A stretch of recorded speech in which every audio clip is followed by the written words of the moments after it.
We're going? We're live. Green bars. Can you hear my voice? Oh, to backtrack a little bit there, the location and the financial freedom while doing what I love. So can we say we never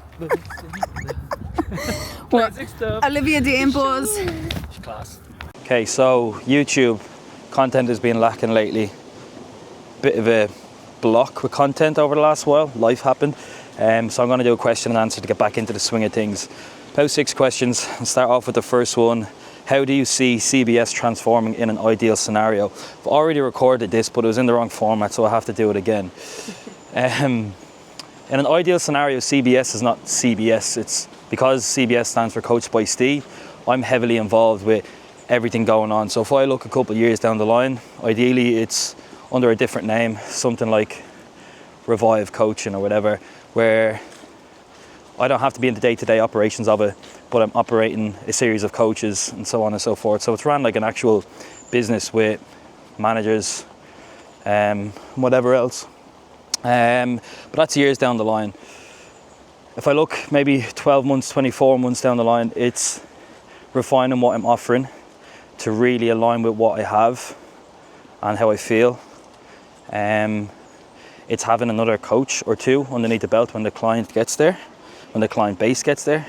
I always get so nervous when anybody else is coming in. But that's a tricky one because it's my baby. It's my bread and butter. It's my lifeline. So getting somebody else as a coach in underneath me will be probably the biggest hurdle, I think, that I can imagine, not that I'm speaking from experience with.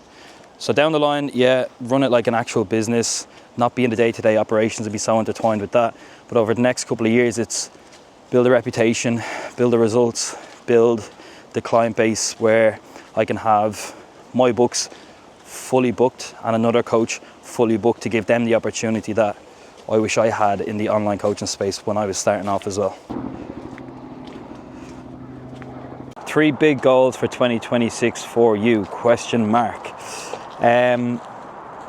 A couple that I know of. So the one that I'm not sure of is performance based. I set myself a couple of targets at the start of this year, like 75 hard, high rocks, and photo shoot, and then I left Q4 open, and Q4 happened to then be the marathon. So I'll do the same again next year, but haven't made my mind up on them. I'm like 6 days post marathon. I'm actually still sore from that. Other big goals for 2026, I would say, with full transparency, get my books full to the brim.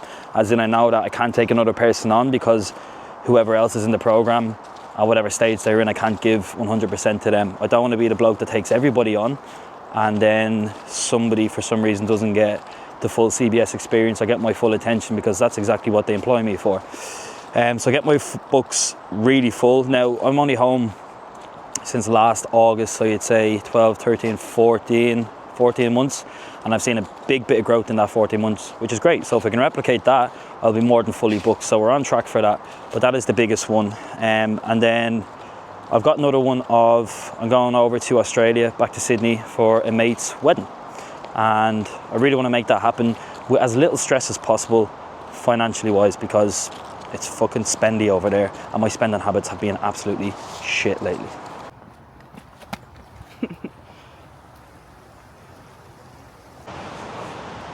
Consistent levels of motivation. I think your consistent levels of motivation for helping clients, how do you keep it up?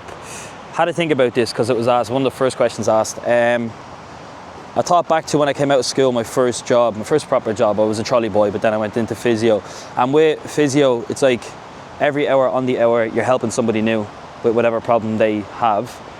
That is essentially the same thing in coaching. You're just a middleman because somebody has a problem. You know how to fix it, you help them get there.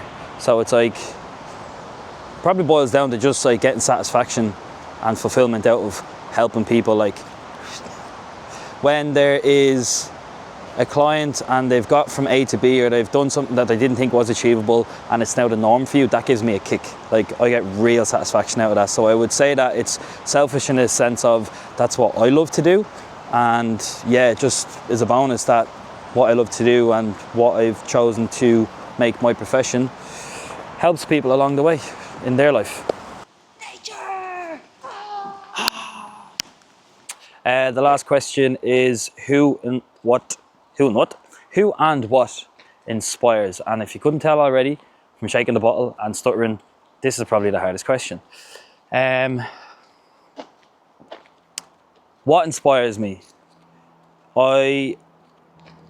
It dips, obviously, just like motivation. It kind of comes and goes. Sometimes you feel flat, you feel like you're not working towards anything. But right from the off, when I got into online coaching, it was location freedom, being able to work from anywhere if I wanted to, and also, not too far, because there's a runner coming. Location freedom and financial freedom. Obviously, I'm never going to be a billionaire, but having the, never say never, but having the ability to wake up on a Tuesday and be like, I might want to go on holiday today. And be like, yeah, if I go on holiday, I can still work from wherever I want. Because I don't know anybody, or I didn't grow up at anybody that had that. So that's a big inspiration, because it's definitely achievable in today's age. Do you know what I mean?